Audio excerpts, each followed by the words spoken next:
Okay, hello everybody. Here we are in this is our next episode on Friday's February 19th, episode of Between Two Teachers. And boy, things are changing every day. And I'll try to bring you the latest news. So my name is Consuelo Lara.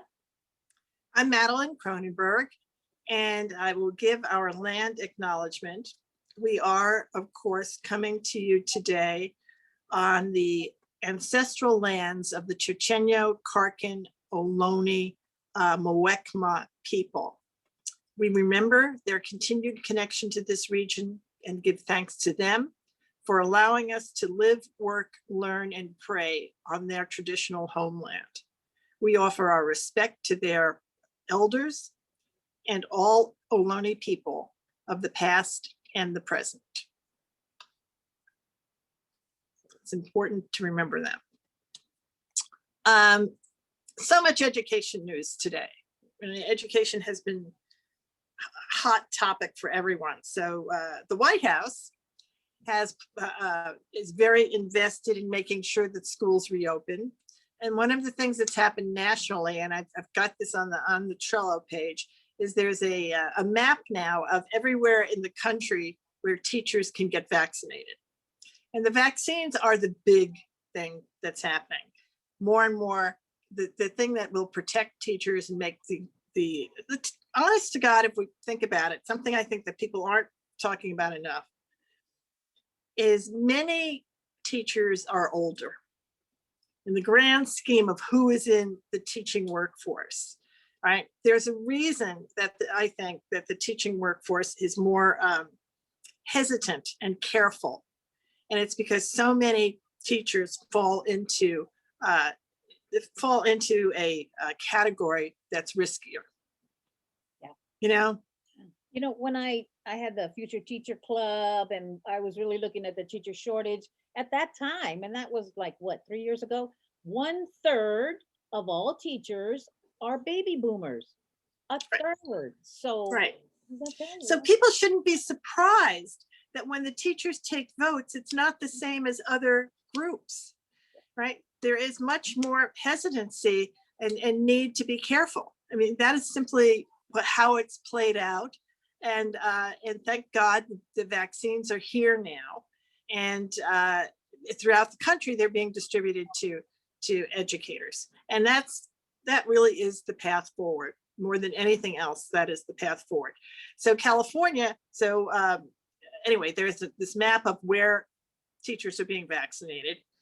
There was a letter that went this week to Sacramento from the major mayors of the state of California, requesting that teachers be vaccinated so that schools can reopen. Everybody agrees in the end that it's a really important next step. So today, and some local schools have already picked their date to go back. Alameda is going back on March 8th. Berkeley is going back. And Berkeley has, the city of Berkeley has its own health department. And of course, the key here is they're vaccinating their teachers. So Berkeley will go back. Yeah. Right. Berkeley, in the grand scheme of all of this, the thing you always have to remember is there's a big difference in the resources each district has. There's no such thing as everybody has the same, right? Absolutely. And Berkeley has a lot of resources because as a community, it's just set up differently because its main industry is the university, right? And so there's all these support mechanisms that exist around Berkeley. But one of them is its own health department. So the Berkeley teachers are going back. Cool. But today, the big thing that happened is the governor and the legislature came to an agreement. And essentially, it appears to be one that the teachers unions and the other unions can live with as well. And the first thing they're going to do is it costs money. So that California is going to put in $6.5 billion. And what they didn't do is they became less prescriptive about how you have to use it. because what they were doing was saying it had to be 6 feet or 3 feet or how many feet away from each other. Whereas in some schools, they put in plexiglass. Well, if you put in plexiglass, why would you still be measuring how many feet apart you are? Because the plexiglass sort of covers for that, right? So different schools made different arrangements. And so now what they did was it seems, I read the bill before, they've backed off of some of the specifics that were in the previous bill and left it to the districts themselves to figure it out and to work with their labor partners to figure out how they're going to come back. And it looks like their date that they want, that they're shooting for now, is April 15th. So I think that there's a real possibility that there'll be, that everyone at least will be started. There'll be opportunities. The opportunity to do that is going to be far greater. Plus here for us in Contra Costa, teachers have now been elevated to be included and can be vaccinated. Yep. Right. And so the issue is just, how many vaccines you can get, how easy it is to get them, how they're going to distribute them to teachers. In some places in Denver, every school, they had turned all of their schools into vaccination sites, and they basically went to every school and vaccinated every teacher in the school. But they also were all back. The schools were open. Yeah, so they were all there. So they were there, right? But that's where they are, and it's very good news that everyone's come to an agreement, and it does appear that more and more vaccines will be available, and so that teachers want to go back. Oh, it's just that you can't go back if you don't feel safe. Yeah, and then that you could transmit it and then bring it home to your family. Nobody wants to do that. No. Sick, but I could get my family sick. Yeah. It's a risk. And there isn't any question. It's a risk. And as much as people will tell you all, it's not that much of a risk. Well, still, no, it's too much. Yeah. So that's the good news is we are making a lot of progress. And of course, part of it may have been the fact that there was a recall possibility for Governor Newsom, which is motivating him even more. But he got there. So at least this is going to be something he can say to respond to the folks doing the recall. So there's another recall movement. I'm just going to put this out there because this is very big news today in Contra Costa County around Oakley Union School District. And Oakley had a meeting the other night, a school board meeting, and prior to the meeting, they had it turns out, I guess before the meeting was officially started, or certainly before the board thought it was started, their cameras came on and they were recording. And what parents were doing there, because they didn't seem, it doesn't seem to me that they record to YouTube. So what parents would do to find out what's happening at the meeting is record the meeting on their phone. And so somebody had just tuned in and started recording the meeting on her phone as soon as the meeting began. And what happened was the board members were very insensitive in how they were talking about the parents in their community. Everybody's very stressed out about schools not opening. People are communicating with their representatives, their school board members, and the board members were really made some inappropriate, really crass remarks that got caught in public on this on the video. And the consequence of that was that this is a district with something like just a little over 5,000 children who are in the district. There's a petition right now with over 6,000 signatures demanding that the board resign. I don't know what will happen. I do know that it's public knowledge right now that one member has publicly resigned. The superintendent has apologized to the entire community. But this is an example of how board members have to keep their behavior above the fray. And just understand, you have to behave with the greatest sensitivity and courtesy towards the people you represent. Absolutely. Yeah. I mean, you have to be a person of integrity and, Right. you don't, even if you're not going to be with Even if you disagree, people can disagree, and you can understand, all the reasons why you believe somebody's criticism of you is unfair. Yeah. But you have to maintain your decorum, and that didn't happen in this case. And so this city right now is fractured. And so there's going to be, they're going to have to be steps taken there. But it's just an example of how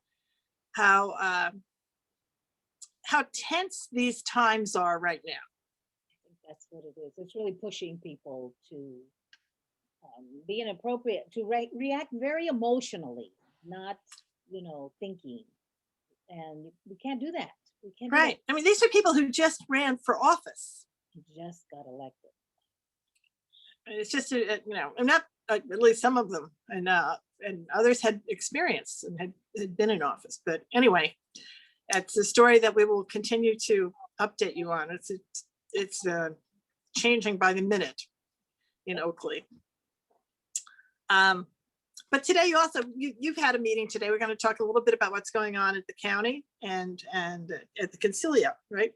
Yes, I have a few little announcements. Of course, at the county level, same announcements as before, because our next meeting is not till next month, and so nothing's changed there. Although we've been going to a lot of trainings. What's unique this year, I think, county, CSBA, County Superintendent Board of It Association. They would have these trainings, and they were always for district school boards, and the county would just kind of go there. The county board members would have to, fix it so that it's appropriate to their role. Well, lo and behold, now they actually created one specifically for county board members. That's what's different. And this is the first year. It's great. It's wonderful because you have other county board members there. Right. And you have different issues. It's not the same, right? So different, really different. So it's just wonderful. I'm so grateful for that. So we've had some really terrific meetings, and it's just not great to meet other people and make those, do that networking. I just love it. And we're going to continue. I think it goes on for another 6 more sessions or so. Well, that's great. That's happening there. And then everyone knows I do the Concilio Latino once a month, and we always have speakers come in to talk. And this it was today. We had a representative from Nancy Skinner's office, Angela Yip, and to come and talk about COVID updates. And there were a lot of them. So you can go onto the West County Concilio Latino Facebook page. Right. And we do record them, thanks to Madeline. And then it gets posted. It's posted. It's posted right now. So we can. It's right there. If you're watching this, you can watch that. You can watch that. And the biggest, the speaker that spoke the most was from Catholic Charities, and William, oh no, I forgot his last name, but there are so many changes with immigration, with DACA, it's just like being more humane. And I heard people say, is this true? This is like a dream, because it sounds like family unification will be a priority. Oh my God. We have a family man in the White House. Oh, it's a different story. And even better than the ones that were in place during Obama is what William said. So, oh my gosh. That's a big thing. That's a big statement. But he also said, he gave a warning. He goes, yes, the administration, but at the same time, you still have those same people working. Yeah, well, that's true. Right. So, it's like, okay, it might take a while for it to trickle down and say, hey, we're not doing that stuff anymore. So, but Biden's been pretty cool about things like that. He'll come and say, anybody disrespects anybody, you're out. And I think he's followed through on it already. I think he has. Yeah. Yeah. everybody, if you're in working for the government, One of the things about President Biden is this is not his first job in government, right? yes, Unlike our former president, right? that's And this is not his first time, and he understands exactly what to do and to bring in people who are experienced and who have the talent, and to understand when people don't. yeah, yeah, and understanding that relationships matter, words matter, all of that. Oh, what a breath of fresh air. So again, please go to the Facebook page and listen to all the changes, because there's a lot. Catholic Charities can help. You can log in and you can get help. You can get interviewed. You can get consultation. Oh, he also warned, because of these changes, there's going to be a lot of people trying to scam families and Right. rip you off and take money and say they're going to do all these things. Don't do that.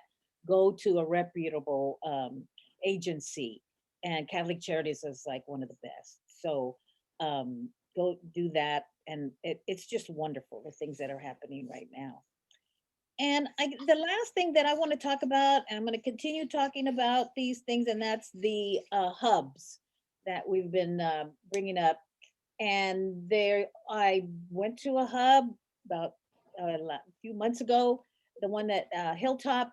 And what it is, it's just like an after-school program, but it's all day. It's childcare, it's homework help, it's distance learning assistance, Right. food activities, all the things that you need, and it's done under all the guidelines, very, very carefully, spread out, doing all the preparations, and it's needed. It is really needed. So we only started with 3. There was the Y in Hilltop, a PAL, Police Activities League, and Bright Futures. And actually, it started with Bright Futures. They did it on Right. their own. Didn't have anything to do with the district. And Right. They did it because they were already a child care provider for essential workers. It turns out that most of the people who they provided after school child care for really turned out to be essential workers. So they needed the child care. And that there was, that there was funding available for that. So that's how they were able to stay, they wound up staying open and creating the hub. So it became one of the first models, and it's so many partnerships. There's, the county, CARES Act, there's the district, there's the agency, the CBO, the Ed Fund, there's, all of these partnerships can come together. And especially if an agency has been providing childcare, they can expand that, Right. so that they could also help. So there was 2 that were going to also be started. One at GRIP, which is, they help with homeless individuals, and that would have been the perfect place to have one. And another at Point Richmond, and it was on the board. The contract was there for under the consent, and it was pulled, and then it was tabled, and that's been months. And so those children are not being served, and it just, talk about things that keep you up at night. This is it. It really is something that needs to be looked at, and it is a best practice that many other districts are doing. Right, our next door neighbor, Albany, calls them mental health hubs. Wow. Right, and Albany is not a district with low income children, right? But Albany is a district with children who needed the mental health support, and that literally they are running that exact kind of program. Their teachers are not there. It is, however, in I believe in their schools, they're using their sites, but they're mental health hubs for children who need the mental health service of being in a classroom. I was thinking about that today, that, it could be, if we had these hubs in various places, that could be where you bring in your social emotional, staff. Right. To do family check-ins, to do check-in wellness checks, it just can serve so much, can provide so many services for them. And that, it could also then eventually become blended into our full service community schools services. I mean, That's right. All that's right. Thing. It could just right, and children are coming back. So we now have sort of a plan We certainly know there's going to be efforts to bring them back in April and May and June. And I'm sure there's going to be efforts to have expanded summer school because all of that money is there, right? And so this is no way keeps that from happening, right? We all want that to happen. And we all want our infection rates to go down and our vaccination rates to go up. But in the meantime, there are things you can do. Yeah, this like this extra layer here for our most needy children, and why it's not happening, and people don't feel frantic about it, as frantic as they do about I know. Schools. How about getting hubs? And it because it's the ones who are right, and all of the things that the objections, the issues that stand in the way with the schools, which are really negotiating with your teachers so your teachers feel safe. Well, you know what? This is the thing. Your schools are not closed. Teachers are teaching. It's not like your teachers are not working. They're working harder than ever. So this is not that they are the problem. The problem is there's a coronavirus that is killing thousands and thousands of people. That's the problem. And it hasn't gone away yet. Right? Hopefully it will soon, but it hasn't yet. And so the problem is, how do you address the needs of your children without at the same time honoring the needs of your teachers? And you can do it. This is the model that all of these people are doing. And so it's going to take a concerted effort by everybody at every level. Like, as an elected, when my call to action, talking to other electeds at the city level to ask them to, talk to the board and ask, where's the hubs for my city? My constituents need this. So that's the level. If you're a parent, ask the school board, where's our hubs? If you're... It's an alternative. It doesn't mean you're not going to open school. Oh yeah. It doesn't mean that. So yeah. They're not in competition with each other at all, right? It's just a step towards it. That's all. That's what it is. Yeah. So there's going to be the West Contra Costa is going to have 2 meetings about reopening next week, which will be interesting now in the new context of the governor's positions, and also the fact that the infection rates are going down and vaccinations are available to educators. So all of those things are very good news. Right, and part of what we can look forward to. There's hope, absolutely. There is hope. Hopeful, we're forever hopeful. There is hope. So I did put I did some things on here just in terms of other actions we can take besides advocating for the hubs. Is there's some Arts Alliance things because certainly COVID times have very much impacted the arts, and there are many different actions that the arts groups are asking people to take. And one of the big ones has merged. California Alliance for Arts Education has merged with Create California. So they're going to be together working for more arts for children. I wanted to talk about privatization. We haven't talked about charter schools in a while. There was a local charter school that had been denied by its authorizer in Marin County, and it went up to the state, Ross Valley Charter, and the state overturned the denial and renewed them. So Ross Valley Charter continues on as a charter school. The other things I have on here, just for people who are at all interested, is that the charter, the privatizing industry is very active in Arizona right now, very active. They have come back, and they are continually coming back. And so the folks in Arizona are organizing. It's like a lifetime job to organize against them. There is never, they were able to oppose a number of bills, and they're just come back with other bills. Yep. So people just need to know that is the case. I mean, you don't take it for granted that it's not the case. Yeah. I was going to do this is an update on. Well, let's see. Let's do the take actions. A shout out. I just wanted to do a shout out to somebody who gave a quote that I thought the thing people are talking about now is testing and whether or not, what we should do about testing. Well, of course we can't do the same testing because we haven't done the same teaching. Let us just sit down for a second and think about that. Yep. So this is a quote from somebody named Gary Vanderveer.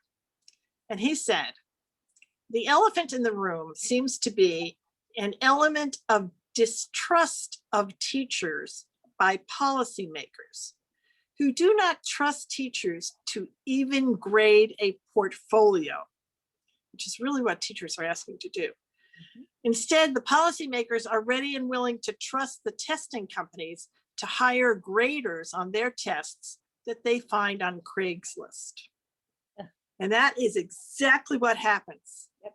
Yep. That is what people need to know. This testing business is an absolute scam. And they do hire on Craigslist. My brother-in-law is a retired principal. He's a retired principal. He mentors urban educators. He's very aware of the testing issue. So he decided to become one of these testers, the raters, to find out what it was like, right? Because he's teaching university class to the teachers, and the teachers are all having, these are the people that are grading them. Okay. And he was paid $17 an hour to grade papers for Pearson. And it's ridiculous. It makes no sense to turn this over, to turn our children over to this kind of a system. And if there was ever an opportunity, the virus has given us the opportunity to say goodbye to it and to trust our teachers to have children create portfolios and explain portfolios and stand behind their work. Yep.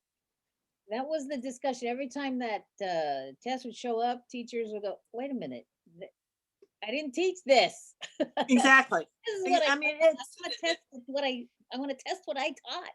I know what, and so you just that hasn't gone away. So that that continues to be another whole conversation when you're talking about teaching. But the thing we need to just remember is teaching has not stopped. People are teaching every day, and they're teaching harder than they've ever done before. So we have to honor that. And as they come back, however they're going to do this, if you're trying to run, just think about most teachers, many of them are going to be asked to not only run the Zoom room that we're in, but also have people in your room who you also have to supervise at the same time. I know. It makes no sense to me that anybody even thinks you can do that, right? So if I have to have, if either you're doubling the workload or you're doubling the number of people that you have to deliver it to, and somehow you think that's okay. And it's not. And so that's one of the things that's going to happen with the money, hopefully, is that they'll bring in more teachers. But where we're going to find our teachers is another question. Back to the teacher academy that we've been harping on. Yes, we're going to nag. Right. Nag about it. All right. Well, that's it for us this week. I think it's time for chuckle. For chuckles. Oh, we got these are too good. I got to share both of them. So what do you call it when you have your mom's mom on speed dial? I don't know, Consuelo. What do you call it when you have your mom's mom on speed dial? On Instagram. Good one, Carlos. I got to do this. How does the computer get drunk? How does the computer get drunk?